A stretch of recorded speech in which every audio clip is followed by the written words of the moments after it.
করা যে আমাদেরকে আক্রমণ করো। কারণ বিগত এক মানে সরকার গঠনের পর থেকে কিংবা এর আগে থেকেও বিএনপির বিরুদ্ধে এদের সুরটা একটু কঠিন ভাষায়।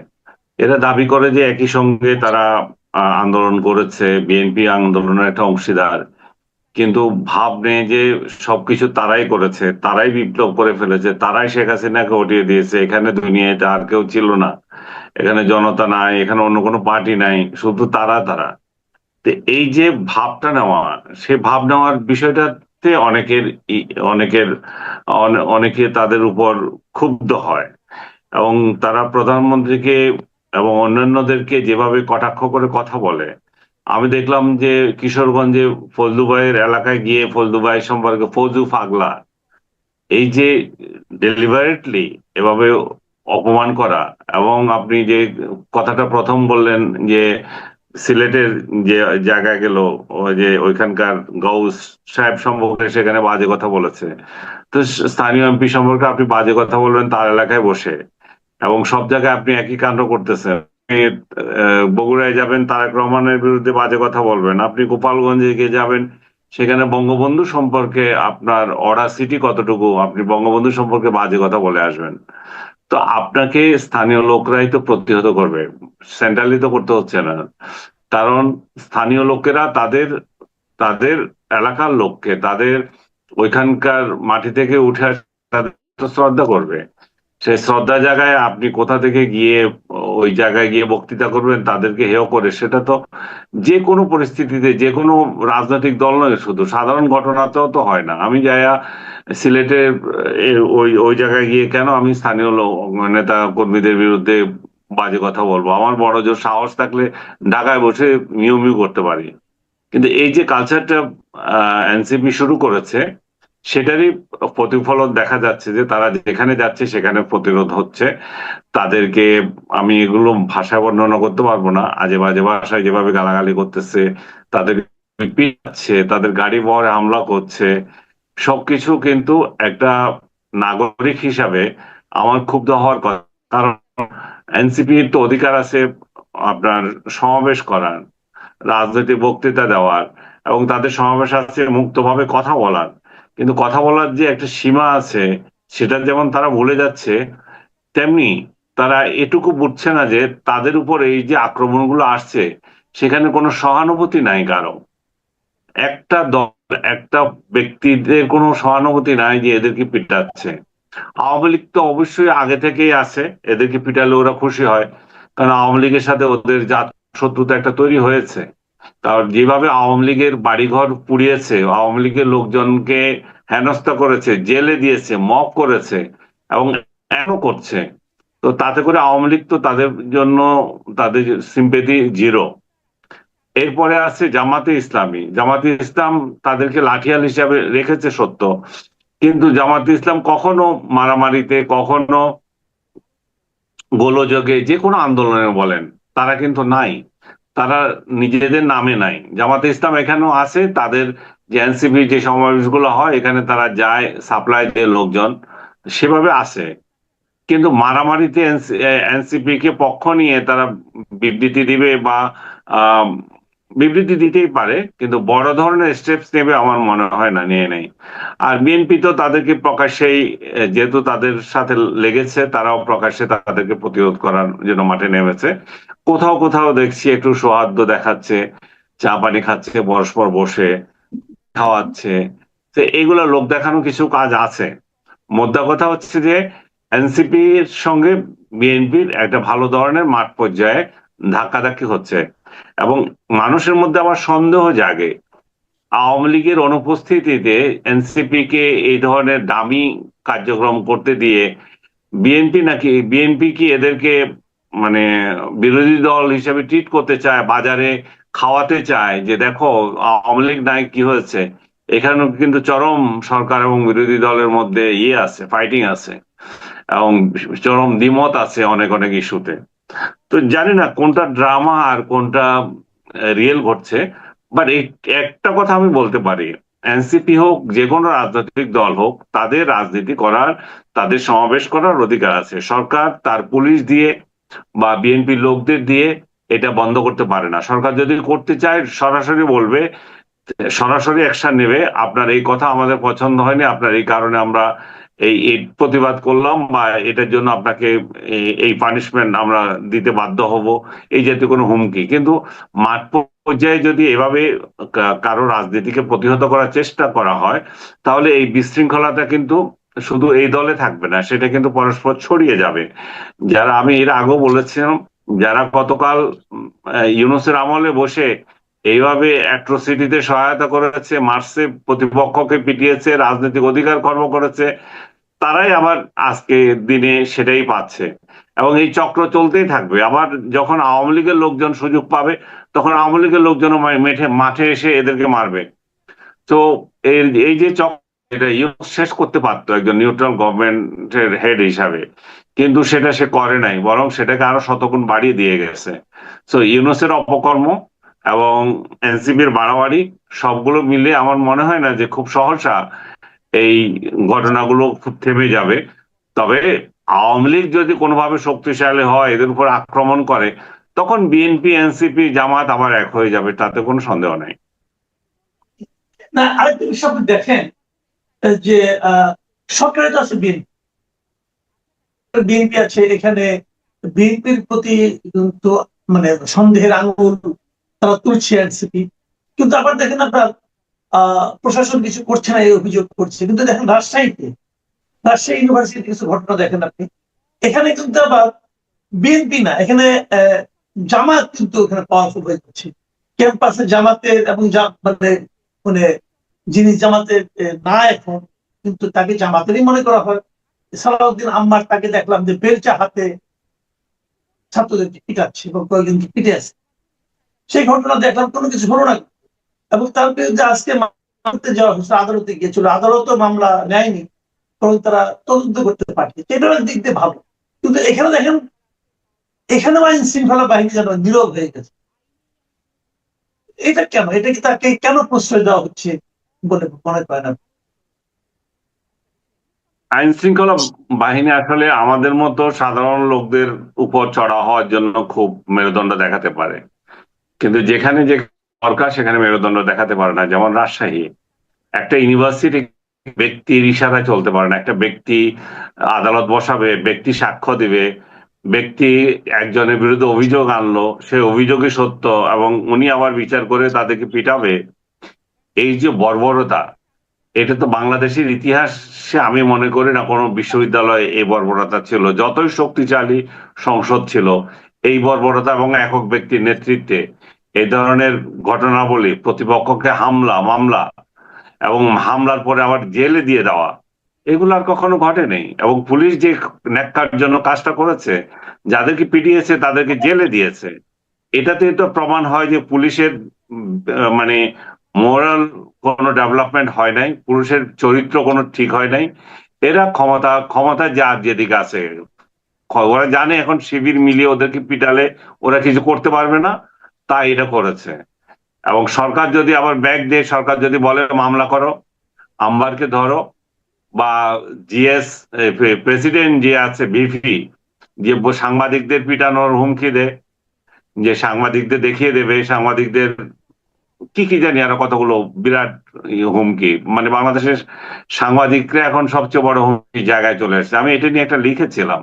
আপনি জানেন যে বাংলাদেশে এই নিউজ পেপার রিপোর্টার, এডিটরদের একটা সংগঠন হয়েছে নতুন, এবং বিএনপি জামাতের যারা সম্পাদক ছিল তারা এটা নেতৃত্বে আছে। বিশেষ করে আমার দেশের মাহমুদুর রহমান এটার বড় হত্যাকর্তা। তো তিনারা ওই দিন মাহমুদুর রহমান বললেন যে এর কথা বলার অধিকার দিতে হবে, রিপোর্টারদেরকে প্রশ্ন করার অধিকার দিতে হবে। আমি ওনার কাছে প্রশ্ন করেছিলাম যে এই সংগঠনে কিন্তু ডাস্টবিন শফিকও আছে, এই সংগঠনের ডাস্টবিন শফিক আছে, এবং সেখানে বিগত ইউনূস আমলে প্রশ্ন করার জন্য 3জন সাংবাদিকের চাকরি গিয়েছে, সাংবাদিকরা নির্গৃহীত হয়েছে, চাকরি হারিয়েছে, শত শত সাংবাদিকের বিরুদ্ধে ভুয়া মামলা আছে। তো এইগুলা নিয়ে তো আপনারা কখনো কিছু বলেন নাই। এবং এই যে রাজশাহীতে এই ঘটনাটা ঘটলো, এটা যে জামাত করেছে, এখন তো ওদের খুব মাহমুদুর রহমানদের হয়তো খুব কষ্ট লাগবে। এটা নিয়ে কিভাবে বলে ওই সাংবাদিকদের কথা বলে, সাংবাদিকদের যে সাজা দেওয়ার কথা বলেছে, তাহলে এরা কি করছে? এরা কি একটা শব্দ টু শব্দ উচ্চারণ করেছে? বা এই ধরনের সংগঠনগুলো এবং সাংবাদিকদের অধিকার নিয়ে কোনো কাজ করে? এটাই যে ওইখানে জামাত ইসলাম যেহেতু শক্তিশালী আছে, এবং জামাত অতীতেও প্রমাণ দিয়েছে যেখানে তারা শক্তি থাকে সেখানে তারা রক কাটায় নেমে পড়ে এবং প্রতিপক্ষকে হামলা মামলা যেভাবে ইচ্ছা করবে, প্রশাসনকে হাতে নেওয়া, যে কার্যক্রমগুলো করে, আমি আপনি এগুলোর সঙ্গে খুবই পরিচিত, 90 দশকে আমরা এগুলো দেখে এসেছি। তো জি। সেই কাহিনী এখন মনে হয় যে রাজশাহী ইউনিভার্সিটির দিকে তাকালে মনে হয় যে সেই কলঙ্কিত ইউনিভার্সিটি, সেই রাজশাহী ইউনিভার্সিটি সেই 90-এর এই যে হত্যাকারী যেভাবে আস্ফালন করতো, ঠিক একই ধরনের আস্ফালন শুরু হয়েছে। চিটাগং ইউনিভার্সিটি তো একই চরিত্র ছিল, রাজশাহী এবং চিটাগং। সেই এরশাদ আমলে যে আস্ফালন, সেটা মনে হয় যে আবার ফিরে এসেছে নতুন করে ক্যাম্পাসে। হম। তো আরেকটা বিষয়, আমি একটু অন্যদিকে যাচ্ছি, যে আমাদের আইসিটি নিয়ে আন্তর্জাতিক অপরাধ ট্রাইব্যুনাল যেটা আছে, সেখানে তো দেখলাম যে মানে অনেকেরই বিচার হচ্ছে। এর মধ্যে বেশ কটা, প্রায় 6টা মামলা রায়ও হয়েছে, অনেকে মৃত্যুদণ্ড হয়েছে। কিন্তু গতকালকে দেখলাম যে আপনার আন্তর্জাতিক এই ট্রাইব্যুনালের বিচারের যে মানদণ্ড, সেটা নিয়ে প্রশ্ন তুলেছে হিউম্যান রাইটস ওয়াচ। তারা বলছে যে এরা আন্তর্জাতিক আইনি মানদণ্ড রক্ষা করতে, বজায় রাখতে ব্যর্থ হচ্ছে। তো আমরাও কিন্তু দেখছি যে এখন যে মামলাগুলো যাচ্ছে, সাধারণ মানুষের মধ্যেও দেখছি তারা আগাম বলে দিচ্ছে যে কি মামলার কি রায় হবে।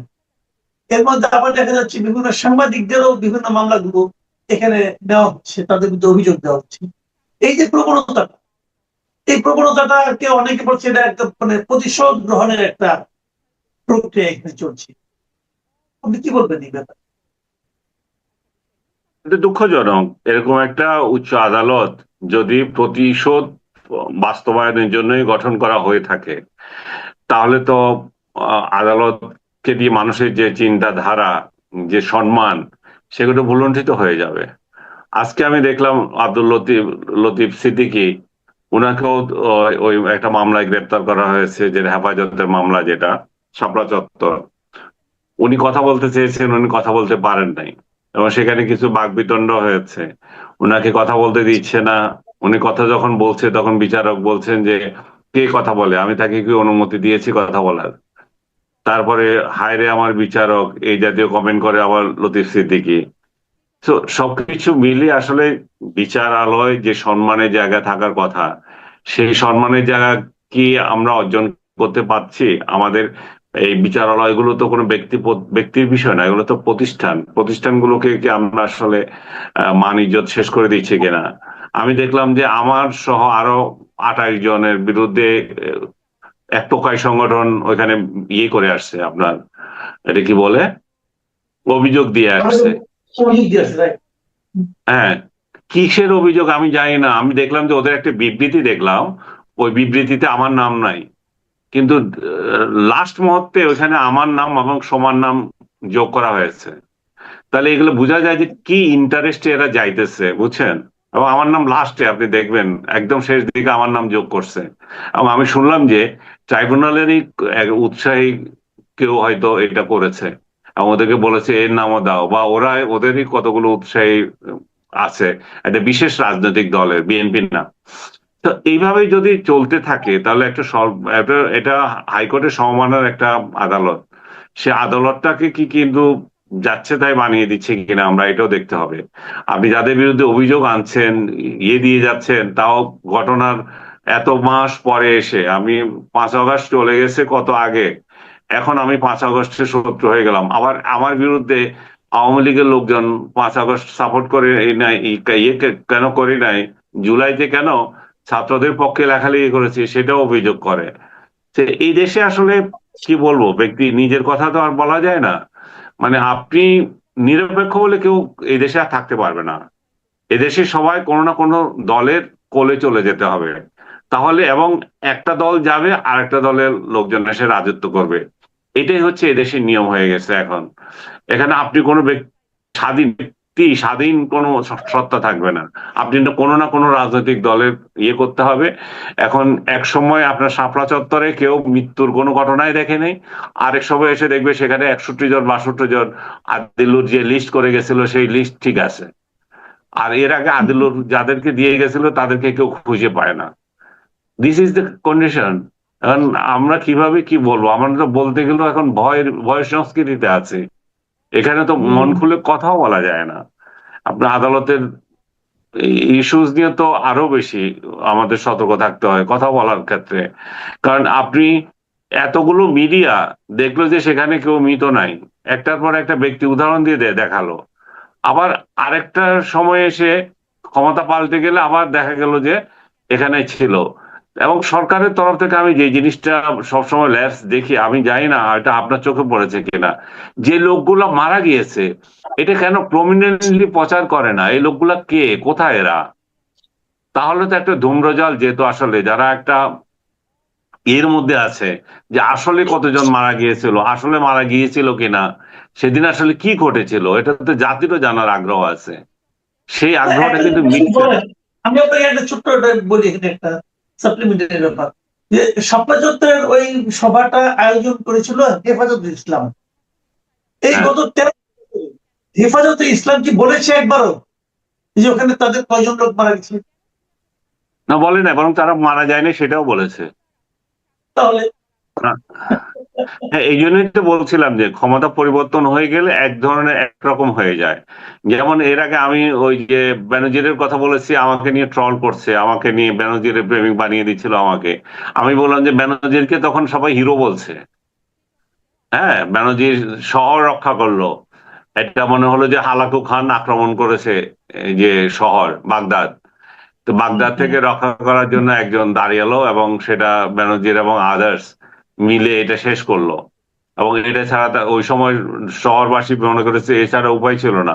কিন্তু আবার যখন ক্ষমতা পরিবর্তন হয়ে গেল, আবার এরাই ছিল সেই ভিলেন যারা সেখানে রক্তাক্ত করেছে, শত শত মানুষকে মেরেছে এবং এটা কি বলে ট্রাকে করে করে কোথায় জানি পাচার করে দিয়েছে।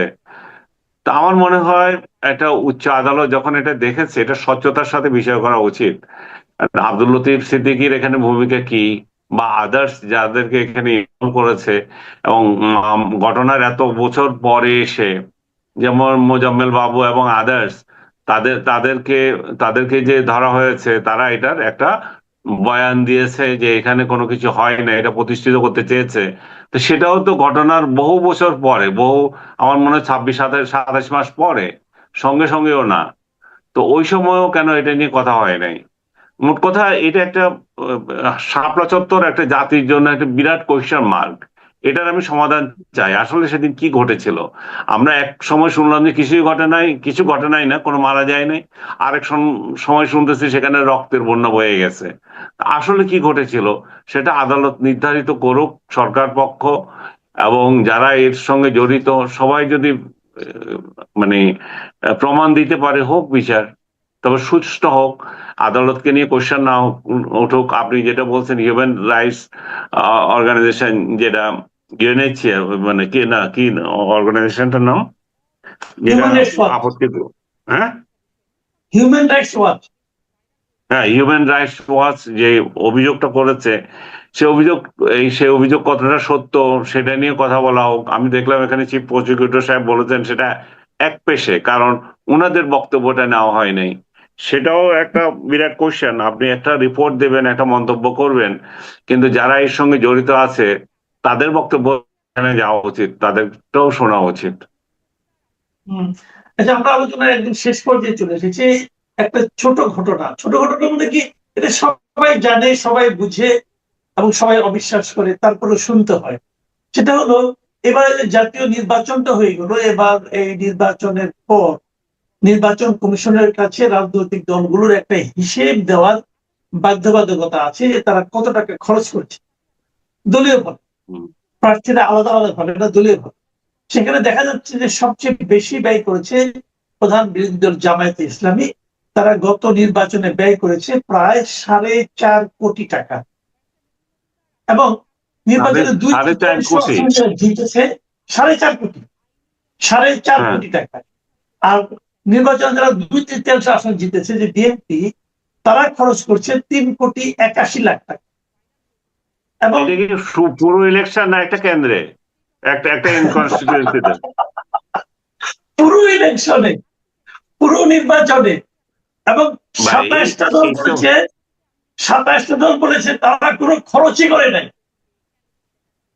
তো এটা তো এই যে কমপ্লিট হিসাবটা একটা আমি শুরুতেই বলেছি যে অনেকেই বিশ্বাস করবে কি করবে না জানি না, কিন্তু আমাদের শুনতে হচ্ছে। আপনি কি বলেন, আপনি কতটুকু বিশ্বাস করেন? এগুলা তো ওই যে আমাদের সরকার যে একটা সংবাদপত্র সার্কুলেশনের একটা রিপোর্ট দেয় না, এর থেকেও হাজার গুণ হাস্যকর।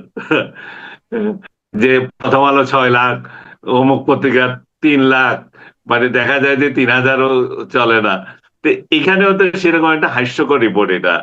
যে কি বলবো, এগুলা সবকিছু হাস্যকর হয়ে যাচ্ছে। আমি ভাবছি এটা কোনো একটা আসনের ক্ষেত্রে, এটাতে এক একজনও মানে 100 কোটি টাকা খরচ করছে, এরকম ঘটনা ঘটে গেছে। ভোট কিনছে কত টাকা, এটা 3 কোটি তো আজকাল একটা ইউনিয়নে খরচ হয়। এখন 3 কোটি আর 4 কোটি টাকা দিয়ে হিসাব দিতেছে যে ওনারা পুরো না, ইলেকশন 300 এটা আসনে। কিন্তু দলের ব্যয়, এটা কিন্তু হ্যাঁ, প্রার্থীর ব্যয় না, মানে দলের ব্যয়, দলের। তো দলের ব্যয় তো, দল তো টাকা দিছে না। দল দল প্রার্থী কত দিছে, প্রার্থীর খরচ দেখেন না, প্রার্থীর খরচ দেখলে দেখবেন যে এর থেকে আরো কম। প্রার্থী তো এত টাকা খরচও করতে পারে না, প্রার্থীর তো লিমিট করা আছে। যাই হোক, এগুলো হচ্ছে পার্সিক্যাল, এগুলো এগুলো হাস্যকর প্রহসন। এগুলারে কি কি বলতে পারেন, যা টোটাল হাস্যকর। এই হাস্যকরের জায়গায় জামাতে ইসলাম যেটা দিয়েছে সেটা তারা সহি, তুলনামূলক সহি, যে আমরা বিএনপি থেকে বেশি খরচ করছি। থ্যাংক ইউ, থ্যাংক ইউ জনাব আনিস আলমগীর, আপনাকে অনেক ধন্যবাদ। প্রিয় দর্শক, আপনারা শুনলেন আনিস আলমগীরের বিশ্লেষণ, ব্যাখ্যা, এবং সবশেষ যে না কতটুকু যাবে না, কেন যাবে না, এই ডিটেলটা কেন, আমার কাছে মনে হয়েছে যুগান্তরের যে অনুবাদটা এটা একটু মিসলিডিং। আসলে ঠিক এভাবে বলেন, আমি মূল নিউজটা যে পড়েছি এটা, এই নিউজটি আবার প্রথম আলোতে এসেছে। প্রথম আলোর ভাষাটা আবার একটু অন্যরকম। সেখানে তারা বলেছে যে বাংলাদেশ যে শেখ হাসিনার মৃত্যুদণ্ড রায় হওয়ার পর শেখ হাসিনাকে যে ফেরত চেয়েছে, সেই বিষয়টা ভারত, মানে নয়াদিল্লি, তাদের যে সংশ্লিষ্ট কর্তৃপক্ষ আছে তারা খতিয়ে দেখছে। এবং এই কথাটা তারা কাকে বলেছে, কীভাবে বলবো, আমরা জানতে পারলাম যে বৃহস্পতিবার যে ওদের যে ভারতের লোকসভার যে সংসদীয় কমিটি, তারা মানে একটা তাদের প্রতিবেদন উপস্থাপন করেন, এবং সেই প্রতিবেদনের সুপারিশ ও পর্যবেক্ষণের ভিত্তিতে সরকার যে পদক্ষেপগুলো নিয়েছে সেগুলো তুলে ধরা হয়, সরকারই তুলে ধরেছে। এবং সেখানে তারা এটাই জানতে চেয়েছে যে, এবং এই কথাটা বলেছে যে তারা খতিয়ে দেখছে। আর এই যে রাজনীতি করার সুযোগ পাবেন না বলে যে যুগান্তরের রিপোর্টের ব্যাপারটা এরকম না।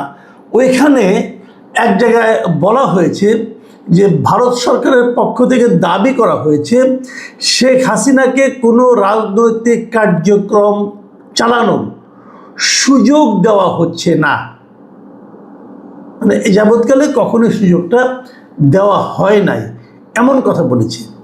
আগামীতে দেবে না, যেহেতু দেওয়া হচ্ছে না আগামীতে দেওয়া হবে না, এটা ইমপ্লাইজ, এরকম মনে হয় যে এটাই আসলে উনি বলতে চেয়েছেন।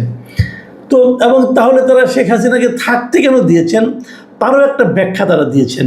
এই কমিটির পররাষ্ট্র সংসদের যে কমিটি, তারা মানে যে ব্যাখ্যাটা দিয়েছে সেই ব্যাখ্যাটা হলো, চরম সংকট বা অস্তিত্বের হুমকির মুখে থাকা ব্যক্তিদের আশ্রয় দেওয়ার ভারতের মানবিক ঐতিহ্য ও সভ্যতাগত মূল্যবোধের অংশ হিসেবেই হাসিনাকে সেখানে থাকার সুযোগ দেওয়া হয়েছে।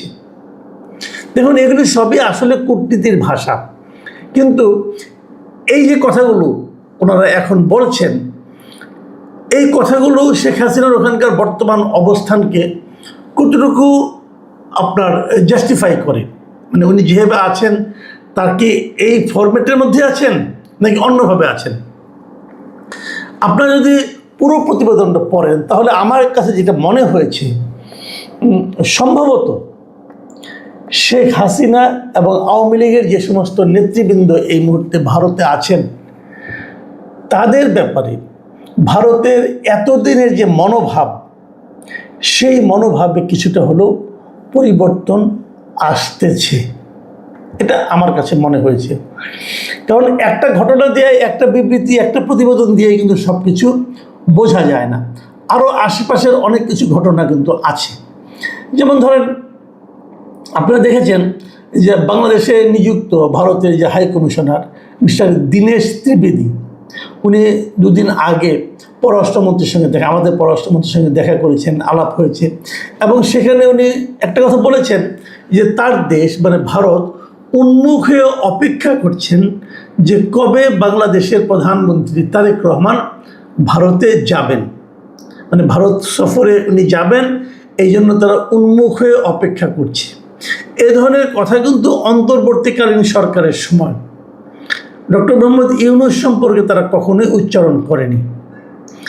এবং তারা আরও অনেক কিছু বলেছে। যেমন ধরেন এবছরই 2026 ডিসেম্বরে আমাদের সঙ্গে গঙ্গা চুক্তি কিন্তু মেয়াদ শেষ হয়ে যাচ্ছে, এবং এরই মধ্যে তারা মানে মোটামুটি একভাবে স্পষ্ট উল্লেখই করেছে তারা এই গঙ্গা চুক্তিটা নবায়ন করতে আগ্রহী। তিস্তা চুক্তি নিয়েও তারা বলেছে যে সেটা নিয়েও তারা আগ্রহী। দেখুন, দীনেশ ত্রিবেদীর একটা বক্তব্য খুবই গুরুত্বপূর্ণ আরও একটা কারণে, সেটা বলি আগে আপনাকে, যে দীনেশ ত্রিবেদী কিন্তু বাংলাদেশে নিযুক্ত এর আগে যত হাই কমিশনার ছিল তাদের চেয়ে অন্য ধরনের। এই কারণে প্রথমত উনি কোনো আপনার কূটনৈতিক ক্যাডারের লোক না, উনি একজন রাজনৈতিক ব্যক্তিত্ব, এবং ওনাকে এখানে পাঠানো যখন হয়েছে তখন ওনাকে মন্ত্রীর পদমর্যাদা দিয়ে পাঠানো হয়েছে, মানে খুবই হাই প্রোফাইলের একজন লোককে এখানে পাঠানো হয়েছে। কাজে উনি যখন কোনো কিছু বলেন সেটা কিন্তু অবশ্যই জরুরি। এই যে ভারতে যে সংসদীয় কমিটি আছে, এই কমিটিটা কিন্তু এরই মধ্যে গঙ্গা চুক্তির নবায়নের জন্য সুপারিশ করেছে, এবং হয়তো এই কারণেই দীনেশ ত্রিবেদী বলেছেন কিন্তু এর মধ্যে বাংলাদেশে মানে পা রাখার পর উনি বলেছেন যে এমন কোনো সমস্যা নেই যার সমাধান সম্ভব নয়। মানে ভারত বাংলাদেশের যে সম্পর্ক, সে সম্পর্কে এমন কোনো সমস্যা উনি দেখছেন না যে সমস্যার সমাধান করা যাবে না। তার মানে ওনারা সমস্যার সমাধান করতে চান। এখন কেন করতে চান, এটা যে মানে খুবই ভালোবাসাজনিত কারণে নাকি উভয় দেশের প্রয়োজনের কারণে, সেটাও কিন্তু আপনাদের চিন্তা করতে হবে। আমি একটা কথা বারবার বলেছি, অনেকবার বলেছি বিভিন্ন সময়, যে একটা কথা মাথায় রাখবেন যে ব্যক্তিতে সম্পর্ক আর রাষ্ট্রের সঙ্গে রাষ্ট্রের সম্পর্ক, এ দুটো কিন্তু আপনি একভাবে মাপতে পারবেন না।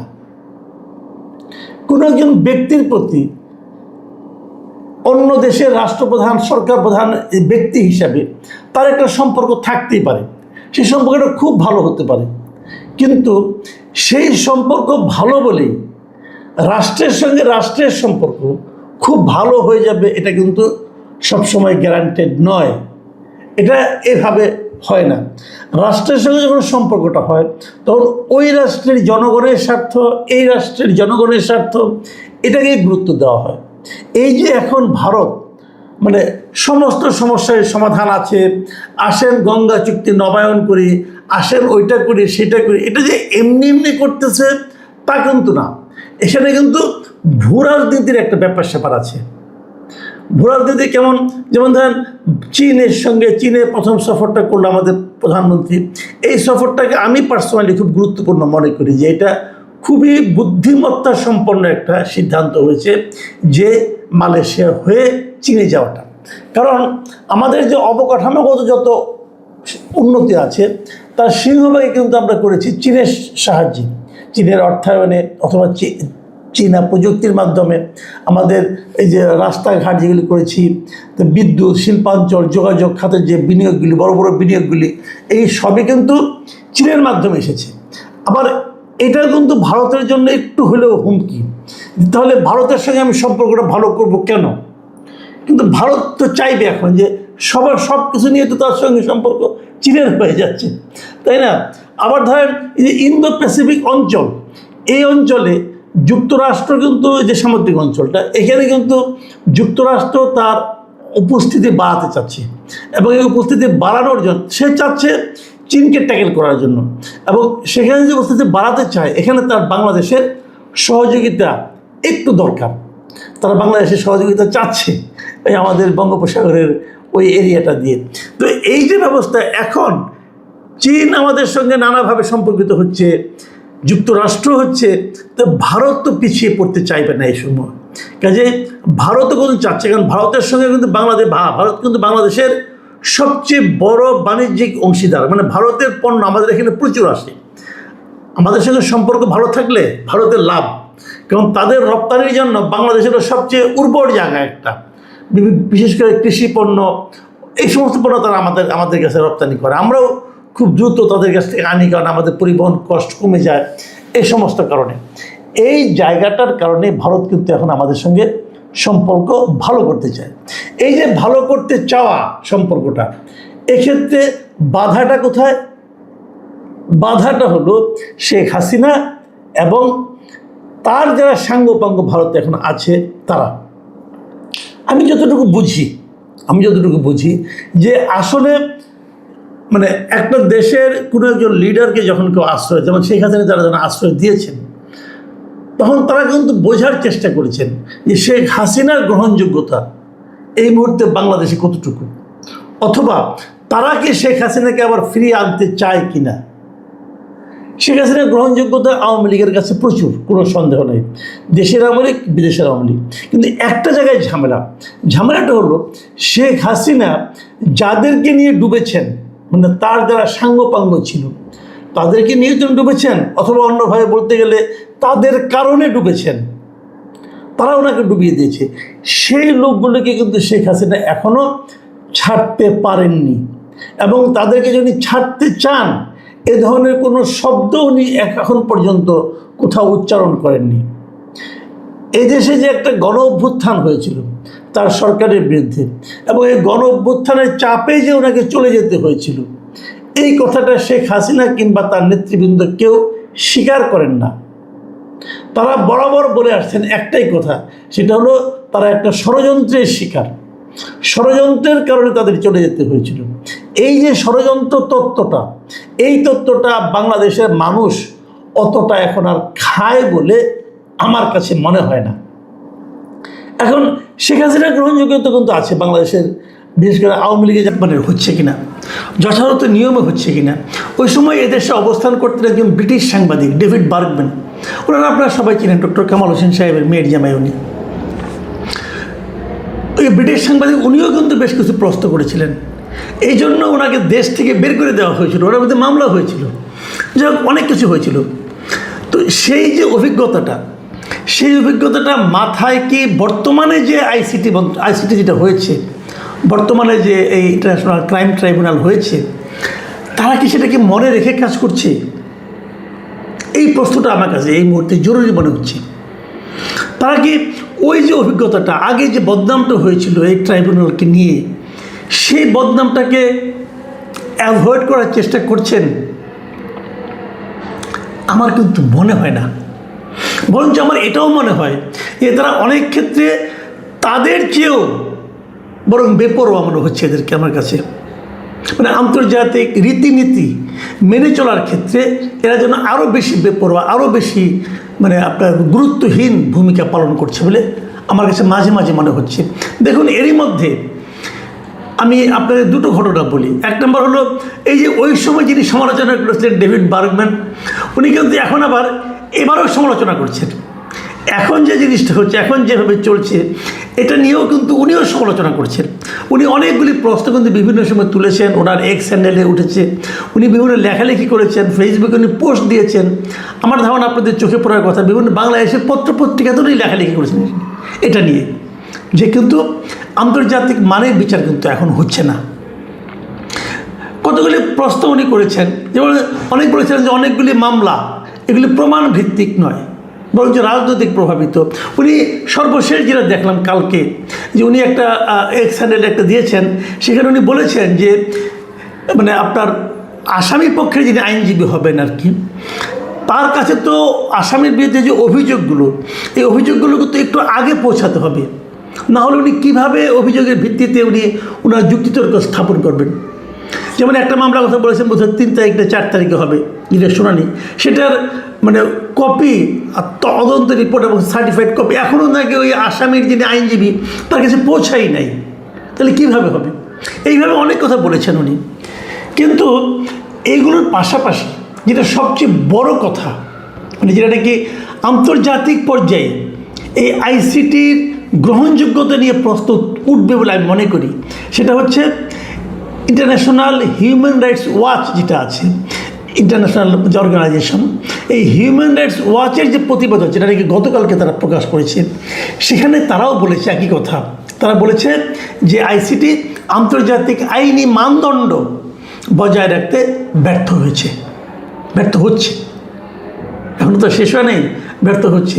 এই আদালতে কিন্তু এরই মধ্যে আমরা জানি যে 6টা বিচার হয়ে গেছে, কিন্তু মানে হাসিনা সরকারের পতনের পর নতুন করে যে ট্রাইব্যুনালটা গঠন করা হয়েছে, ট্রাইব্যুনালের আওতা বাড়ানো হয়েছে, এই আদালতে এরই মধ্যে 6টা মামলা শেষ হয়েছে এবং সেই 6টা মামলায় 62 জনকে দোষী সাব্যস্ত করা হয়েছে।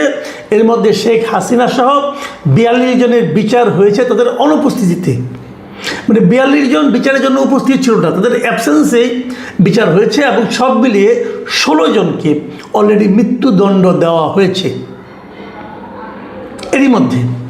কিন্তু এখন আন্তর্জাতিক যে সংগঠনগুলো তারা বলছে যে এই আদালত আন্তর্জাতিক আইনি মানদণ্ড বজায় রাখতে ব্যর্থ হচ্ছে। তাহলে লাভ কি? আপনি রায় দিলেন, যে 16 জনকে রায় দিয়েছে তাদের মধ্যে অনেকেই দেশের বাইরে আছে, তাদেরকে আপনি হাতের কাছেও পাচ্ছেন না, মানে রায় বাস্তবায়নও করতে পারছেন না। রায় দিয়ে এক ধরনের আমোদ অনুভব করছেন যে আমি দিয়ে দিয়েছি, আমি তাদের বিরুদ্ধে ফাঁসির রায় দিয়ে দিয়েছি। কিন্তু বিপরীত দিকে আন্তর্জাতিক অঙ্গনে এই আদালতের মানে আইনি যে মানদণ্ডটা, সেই মানদণ্ড নিয়ে প্রশ্ন উঠছে। তাহলে লাভ কী হলো? আপনি কী অর্জন করলেন?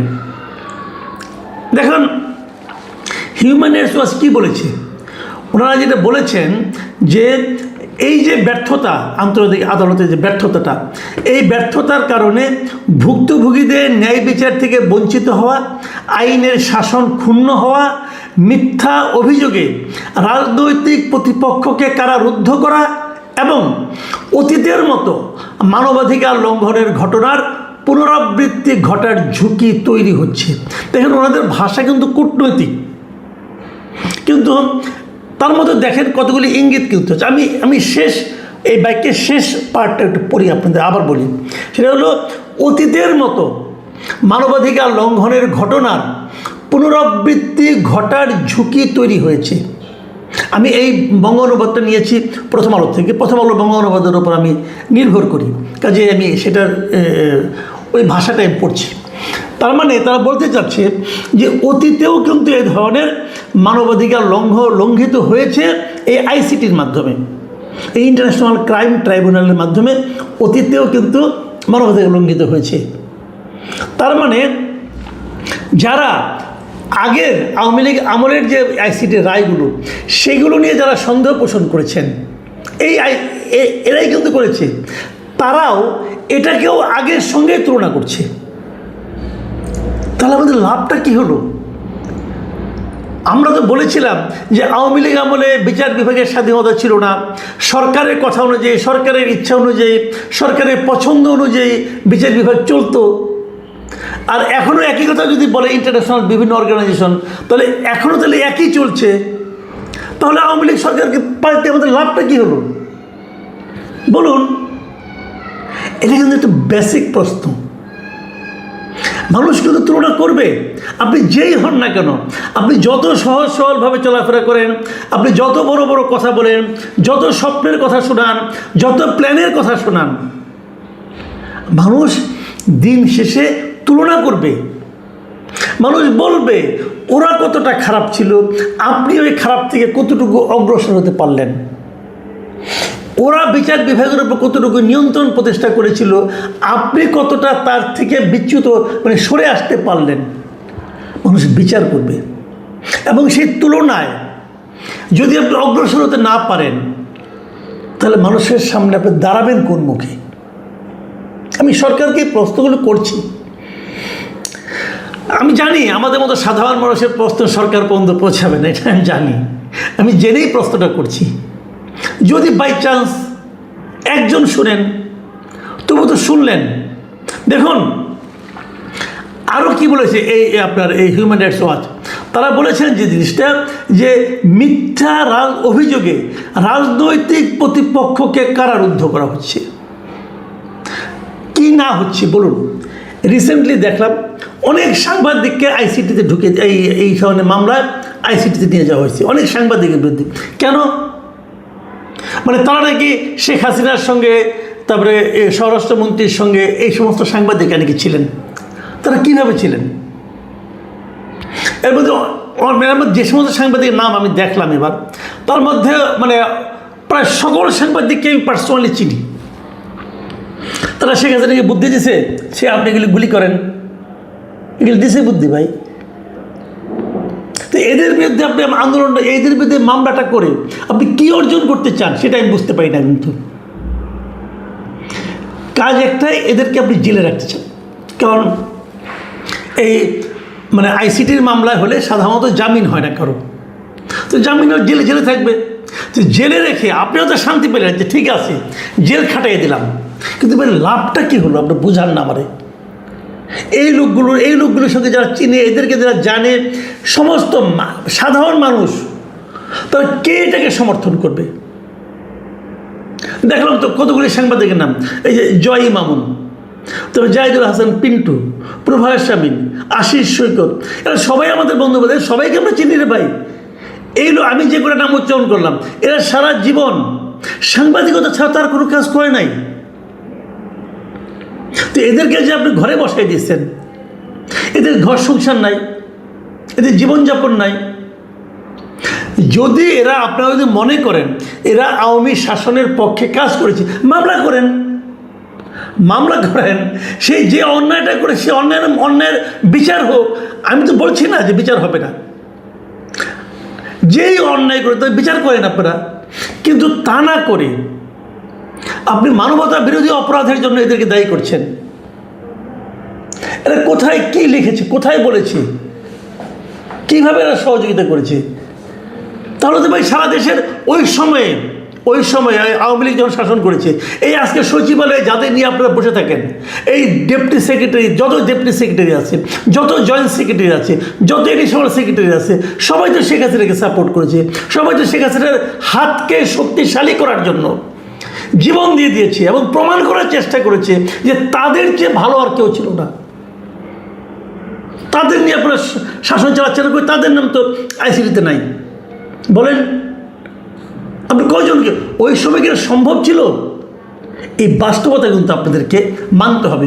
এবং আইসিটির বিচার প্রক্রিয়া নিয়ে যে কথাগুলি বলা হয়েছে, সে কথাগুলি কিন্তু মানে এই ক্রাইম ট্রাইব্যুনাল যা বলেছে, এই আইসিটির বিচার প্রক্রিয়া নিয়েও কিন্তু হিউম্যান রাইটস ওয়াচ অনেকগুলি পয়েন্ট বলেছে। আমি কিন্তু একটা পয়েন্ট বলে আলোচনাটা শেষ করবো, এমনি আলোচনা বড় হয়ে গেছে।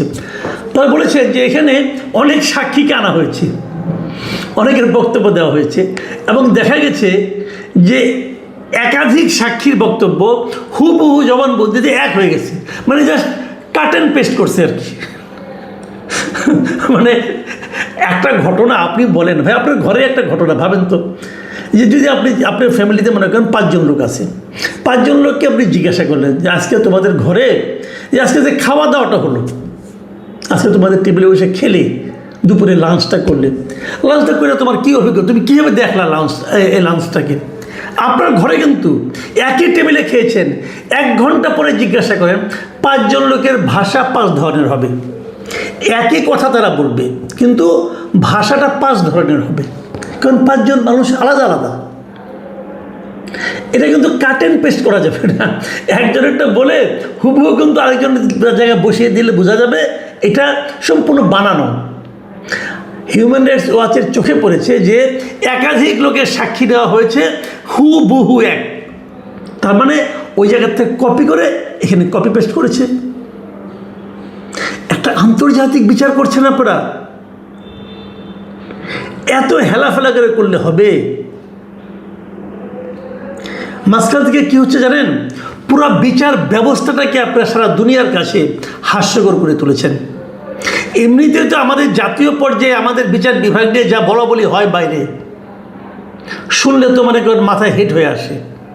লোকজন বিচার বিভাগের উপর যে আস্থা রাখছে, যা শুনি মানুষের কাছে, আশেপাশের লোকজনের কাছে, তার মধ্যে যদি আন্তর্জাতিক পর্যায়ে এই দুরবস্থাটা হয়, আপনারা আমরা কোরআনের সঙ্গে হাদিস, হাদিসের সঙ্গে ইজমা এবং কিয়াস, তার সঙ্গে বিজ্ঞান, শিল্প, সাহিত্য, সংস্কৃতি এবং সামরিক বিদ্যা, এগুলো আমরা অর্জন করেছি। অর্জন করে সারা পৃথিবী আমরা শাসন করেছি প্রায় 800 বছর ধরে। পুরো ভারতবর্ষ, মধ্য এশিয়া, যেটিকে সেন্ট্রাল এশিয়া বলা হয়, সেন্ট্রাল এশিয়ার পর ইউরোপের বিরাট অংশ, গ্রিস,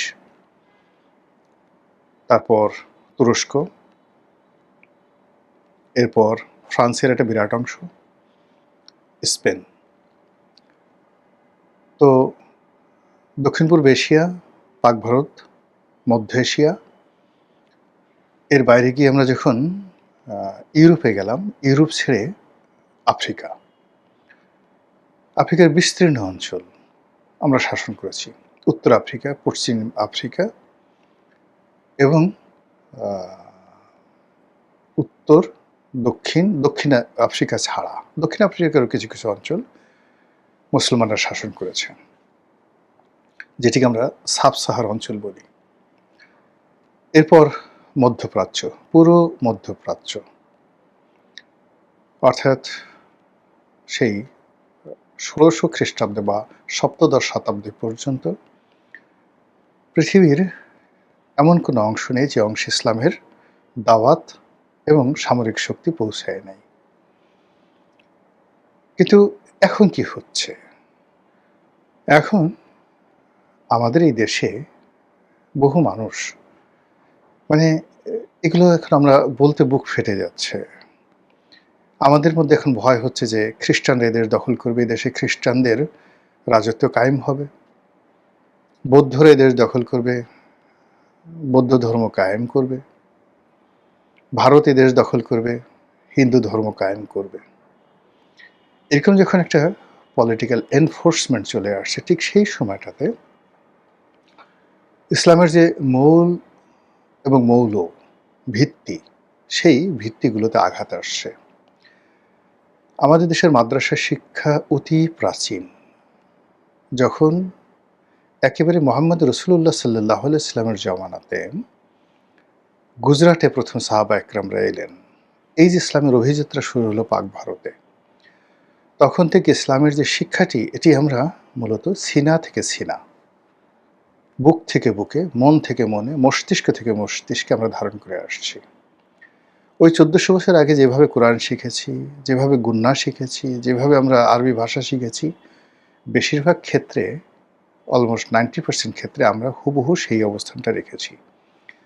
পৃথিবী অনেক পরিবর্তন হয়েছে, আরবি ভাষা অনেক আধুনিক হয়েছে, কিন্তু আমরা এখনও মধ্যযুগের সেই যে অরিজিনালিটি, অ্যারাবিক উচ্চারণের, কোরআনিক ভাষার শিক্ষার এবং কোরআন হাদিস ইজমা কিয়াস সম্পর্কে আমাদের যে বিশ্বাস, এই বিশ্বাসটা কোনো জ্ঞান এবং প্রযুক্তি এখন স্পর্শ করতে পারেনি। ফলে আমার কাছে মনে হয়েছে যে ধর্মপ্রাণ মুসলমান বলতে যদি পৃথিবীতে বিশাল জনগোষ্ঠী সবচেয়ে বেশি থাকে, সেটা বাংলাদেশে আছে। এখানে অনেক অভাব, কিন্তু একজন কোরআনের হাফেজ চুরি করবে, ডাকাতি করবে, এটা কল্পনাই করা যেত না। যেখানে অন্যায়, অবিচার, চুরি, ডাকাতি, রাহাজানি, ছিনতাই মানে অহরহ, সেখানে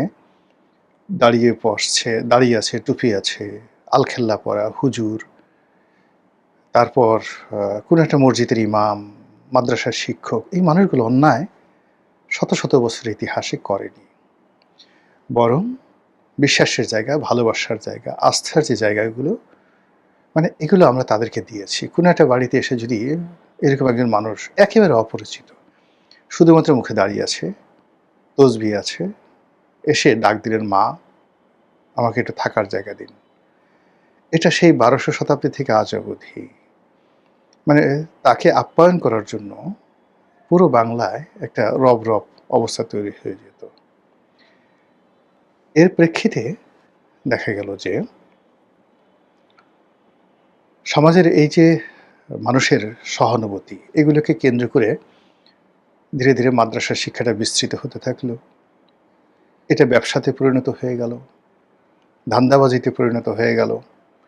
এটাকে আবার আধুনিক শিক্ষায় রূপান্তরিত করার জন্য এর সঙ্গে ইংরেজি শিক্ষা, ফার্সি শিক্ষা, কারিগরি শিক্ষা, এগুলো সব যুক্ত করে এখন অলিতে গলিতে হাফেজি মাদ্রাসা, কওমি মাদ্রাসা, কিন্ডারগার্টেন মাদ্রাসা, ইংরেজি মাদ্রাসা, আলিয়া মাদ্রাসা, এরকম অসংখ্য বিভিন্ন জায়গাতে।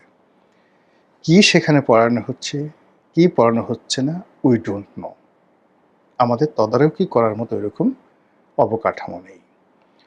এবং এখানে যারা যাচ্ছে 99% প্রান্তিক জনগোষ্ঠী, যেমন গার্মেন্টসে চাকরি করে শ্রমিক নারী, তার মেয়েটিকে সে সকালবেলা সেখানে দিয়ে আসতো বা দিয়ে আসে, বা কোনো একটা বাড়ির দারোয়ান, সে তার ছেলেকে একটা হাফেজি মাদ্রাসায় পড়াচ্ছে। দারোয়ান বেতন পায় 15,000 টাকা, কোনো মতে খেয়ে পড়ে আছে, সেখান থেকে 8-10,000 টাকা সে তার ছেলের পেছনে ব্যয় করে। এগুলো কিন্তু মাগনা না। আবার ওই যে মাদ্রাসাগুলো, সেগুলো এরকম সবার কাছে টাকা নিচ্ছে বলছে, আবার 2-4 জনকে ফ্রি খাওয়াচ্ছে, লিল্লা বোর্ডিং। খাওয়ার কথা বলে বিভিন্ন লোকের কাছে চাল, ডাল, আটা, ময়দা পাড়া মহল্লায় তাদেরকে সে সাহায্য নেওয়ার জন্য পাঠাচ্ছে। ফলে এই গত 10-15 বছর বা 20 বছর ধরুন, গত লাস্ট 20 ইয়ার্স, এদের স্ট্যান্ডার্ড, এদের নীতি নৈতিকতা, এদের নিয়ে নানা রকম দেশি এবং বিদেশি চক্রান্ত এমন একটা পর্যায়ে পৌঁছে গেছে যেখানে সন্ত্রাসবাদ, জঙ্গিবাদ, আইএস, উগ্রবাদ, এই জিনিসগুলোর সঙ্গে মাদ্রাসার যে বদনাম একত্র হয়ে গেছে। ফলে কি হলো, শেখ হাসিনার পুরো জমানাতে মাদ্রাসার শিক্ষক, মাদ্রাসার ছাত্রছাত্রী, এদের উপরে কিন্তু নির্বিচার জুলুম অত্যাচার চলেছে। কিন্তু গত 3-4 বছর ধরে এই মাদ্রাসাকে কেন্দ্র করে যে যৌনতা, যে বলাৎকার, মানে 6-7 বছরের ছেলে, তাকে মাদ্রাসার হুজুর পালাক্রমে দিনের পর দিন ধর্ষণ করছে। অনেক ক্ষেত্রে মারা যাওয়ার মতো ঘটনা ঘটছে, অনেক ক্ষেত্রে রক্তাক্ত হয়ে যাচ্ছে। জাস্ট একটু 2-3টা ঘটনা বলি। আমাদের যে পায়ুপথ, আমাদের পায়ুপথটা মহান আল্লাহ রাব্বুল আলামিন তৈরি করেছেন মল ত্যাগ করার জন্য। মানে ওখানে যে পুরো সিস্টেমটা, সেটা হলো ভিতর থেকে মল বের হবে, ওই জন্য আপনার চামড়া, ওই জন্য ওখানকার কোষ, ওখানকার জেল ওইভাবে তৈরি করা হয়েছে, একমুখী। কিন্তু যখন ওটা উল্টোভাবে আপনি একটা আঙ্গুল ঢুকাতে যান কিংবা মানে অন্য কোনো কিছু ঢুকাতে যান, সঙ্গে সঙ্গে এটা রিয়্যাক্ট করে, ওখানকার সমস্ত সেলগুলো ছিঁড়ে যায়, ছিন্ন বিচ্ছিন্ন হয়ে যায়। এই জন্য পায়ুষ্কাম কোনো সমাজে কখনো এটা বৈজ্ঞানিক ছিল না, সমাজ গ্রহণ করেনি। এবং যারা এই ধরনের জেনা, ব্যভিচার, মানে পুরুষ এর সঙ্গে এই ধরনের বলাৎকার করে বা এটাকে সমকামিতার পর্যায়ে নিয়ে গেছে, এরা কোনো অবস্থাতেই হাজার হাজার বছরের মানবজাতির ইতিহাসে তারা এই কাজগুলো করেনি, মানে তারা কখন সমাজে রেসপেক্টেড হয়নি। সাম্প্রতিক সময় এরকম যে বিকৃত রুচির পায়সকামগুলো এই মাদ্রাসাতে ছড়িয়ে পড়েছে, এটা কি চক্রান্ত? এটা কি দেশি চক্রান্ত না বিদেশি চক্রান্ত? এখানে কি কোনো ধরনের ফ্রাস্ট্রেশন কাজ করছে? এখানে কোনো ধরনের বিকৃত রুচি কাজ করছে? এই বিষয়গুলো নিয়ে আমাদের সবাইকে আসলে কাজ করতে হবে। এবং এখানে যে শিক্ষক এবং ছাত্রদের যে অনৈতিক আচরণ, যে জিনিসগুলো আসছে, এটা শোনার মতো নয়, দেখার মতো নয়, অস্বাভাবিক, এই কথাগুলো বলার মতো নয়। সেম ঘটনাগুলো ঘটছে মহিলা মাদ্রাসাতে। সেখানে পুরুষেরা, শিক্ষকরা পর্যায়ক্রমে কোনো একটা মাদ্রাসাতে, মহিলা মাদ্রাসাতে হয়তো 20 জন ছাত্রী আছে, কোথাও 50 জন ছাত্রী আছে, প্রায় এরকম অভিযোগ আসছে যে সেখানে প্রায় সবাই ধর্ষণের শিকার হয়েছে, একবার দুইবার, মানে রেগুলার। এবং এই জিনিসগুলো ছোট ছোট বাচ্চা মেয়ে, 10 বছর, 11 বছর, 12 বছর, এই জিনিসগুলো কেন হচ্ছে? মানে এটা আমাদের সমাজের যে প্রান্তিক জনগোষ্ঠীর যে মন মানসিকতা চিন্তা চেতনা এগুলো কি পরিমাণ রিভোল্ট করে। আমার একটা ব্যক্তিগত অভিজ্ঞতা বলি। আমার বাসায় একটা কেয়ারটেকার ছিল, কেয়ারটেকার ওয়াইফ, তারপরে কেয়ারটেকার, তারা ওই আমার বাড়িতেই থাকতো, আমার বাগান বাড়িতে তারা থাকতো, এবং ওদের দুটো বাচ্চা ছিল। ওরা মানে কেয়ারটেকার আমাকে আব্বা ডাকতো, বাবা ডাকতো, আর আমার স্ত্রীকে মা ডাকতো। তো ওদের দুটো ছোট ছোট বাচ্চা আমি আদর করতাম। ওরা এরকম হাফিজি মাদ্রাসায় পড়তো। তো খুব ছোট, আমিও খুব আদর যত্ন করতাম। যেহেতু ধর্ম কর্ম করে, ছোটটার বয়স হয়তো 5 বছর, সে এসে হয়তো কোরআনে একটা আয়াত বলতো, আমি খুব খুশি হয়ে যেতাম যে আহা, না জানি কত ভালো কাজ করছে। আর বড়টা, ওটা তখন 6-7 বছর। কিন্তু 2 বছর 2.5 বছর ওরা পড়ার পরে খুব দ্রুত তারা এতটা ফাজিল হয়ে গেল এবং এতটা উগ্র হয়ে গেল। এই দুটো বাচ্চা মেয়ে, মানে যেটা 5 বছর ছিল ওটা 7 বছর হলো, আর যেটা 9 বছর ছিল সেটা 11 বছর হয়ে গেল। তারপর সেই কেয়ারটেকারটা হঠাৎ অসুস্থ হয়ে গেল, হাসপাতালে দীর্ঘদিন ছিল, প্রায় 1.5 মাসের মতো সে আইসিইউতে ছিল ঢাকা মেডিকেলে। তখন এই দুটো বাচ্চার যে উগ্রতা, মানে তার বাবা অসুস্থ, মরে যাচ্ছে, কিন্তু লিপস্টিক তাদের লাগবে, তাদের সাবান লাগবে হাসপাতালে। মানে এই জিনিসগুলো যেহেতু তারা বাগান বাড়িতে থাকতো, আমি এত খোঁজ খবর নিতাম না, এদের এই জিনিসগুলো বুঝতে পারতাম না। পরে লাস্টে সেই কেয়ারটেকারটা মারা গেল। এখন এই মেয়ে দুটো মানে তারা সেই তাদের গ্রামের বাড়িতে চলে গেছে, মানে পুরো ফ্যামিলিটা শেষ। এই হলো অবস্থা। তো সেই দিক থেকে আসলে আমি কোনো বিষোদ্গার করছি না। এটা আমাদের একটা সামাজিক সমস্যা।